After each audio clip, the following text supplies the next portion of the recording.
হজরত হোসেন ইবনে আলী রাদিয়াল্লাহু ছিলেন ইসলামের মহান নবী মুহাম্মদ সাল্লাল্লাহু আলাইহি সাল্লামের প্রিয় নাতি এবং আলী ইবনে আবি তালিব রাদিয়াল্লাহু এবং ফাতেমা রাদিয়াল্লাহুর সন্তান।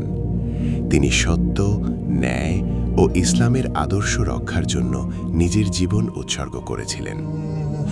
680 খ্রিস্টাব্দে উমাইয়া শাসক ইয়াজিদ ইবনে মুয়াবিয়া জোরপূর্বক মুসলমানদের কাছ থেকে আনুগত্য বায়াত নিতে শুরু করেন।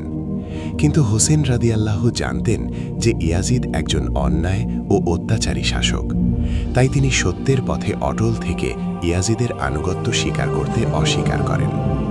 এরপর হোসেন রাদিয়াল্লাহু তার পরিবার ও কিছু সাহাবী সহ কুফার উদ্দেশ্যে রওনা দেন। কিন্তু পথে ইরাকের কারবালা নামক স্থানে ইয়াজিদের বিশাল সৈন্যবাহিনী তাদের ঘিরে ফেলে। তারা হোসেন রাদিয়াল্লাহু ও তার সঙ্গীদের পানি পাওয়া থেকেও বঞ্চিত করে। কয়েকদিন তৃষ্ণার্ত অবস্থায় থাকার পর 10 মহররম আশুরা দিনে যুদ্ধ শুরু হয়।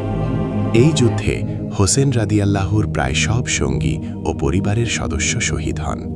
শেষ পর্যন্ত তিনি নিজেও সাহসিকতার সাথে লড়াই করে শহীদ হন।